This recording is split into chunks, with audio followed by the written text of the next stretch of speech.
박정훈 대령을 변호하는 김정민 변호사의 발언을 보고 어느 알바도 이제 확실히 감을 잡았습니다. 이거 생각보다 심각한 부분인데 영상 보시고 이어가 보겠습니다. 지금 공수처가 이렇게 수사가 늦어지는 이유에는 많은 내부의 방해 공작들이 그렇죠. 있었다는 거예요. 특히 그 사람들의 통신영장이 다 기각되고 이런 사태들이 비일비재하게 있었다는 겁니다. 자, 이번에 공개된 통화 목록을 보면 도저히 이해할 수 없는 게 바로 그겁니다. 적어도 임성근 사단장의 핸드폰을 열었다면은 송아무개는 포착을 할 수 있었던 거예요.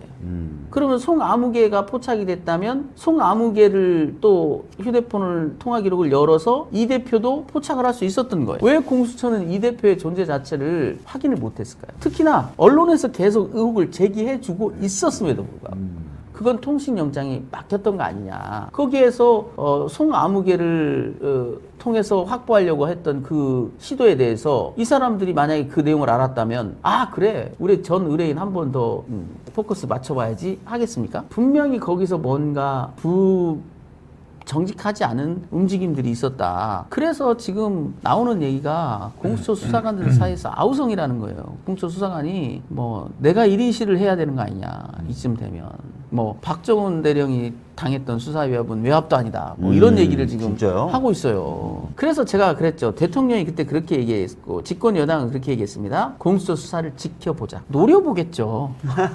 지켜보는 게 아니에요. 좋은 표현이죠. 노려만 보면 다행이게요?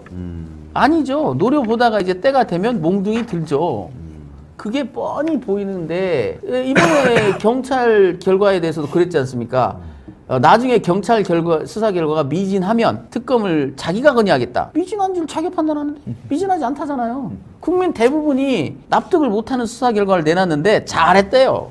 그 장난질도 지나치죠. 그 정도 되면. 이건 아휴 정말 저도 지금 지난 목요일부터 이 녹음 파일의 존재를 알고부터 굉장히 좀 과거에 작년에 제가 대통령 경로서를 처음 들었을 때처럼 뭐 두통이 좀 오고 잠도 잘 안 오고 다른 일이 손에 안 잡히고 그러는데요. 왜 우리가 이런 고민을 하고 우리만 걱정하고 있는지 모르겠어요.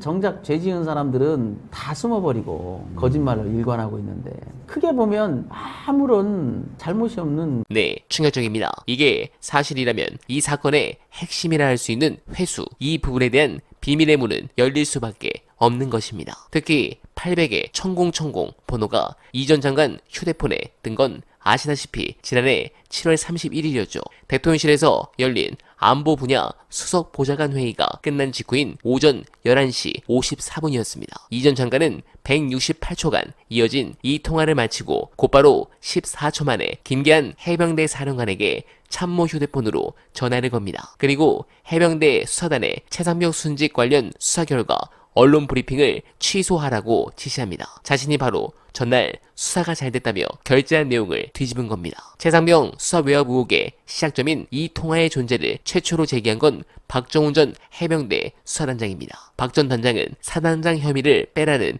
부당한 외압을 거부하고 법 규정대로 조사 결과를 경찰에 이첩했다가 항명죄로 기소됩니다. 즉, 이 사건의 사실상 핵심이 이 전화로부터 시작된 것인데 이게 임성근 구명 로비를 한 전화의 주체가 건의일 가능성이 큰 것입니다. 해당 건은 아무래도 빠르면 차주 더 큰 자료들이 오픈될 가능성이 있습니다. 이유는 윤석열이 전방위적으로 손을 쓰며 공수처를 더럽히고 있기 때문입니다. 그렇지만 이건 그들이 원하는 것처럼 그렇게 쉽게 안 될 것입니다. 관련해 어날바 최저가 구경하시면서 이만 인사드리겠습니다.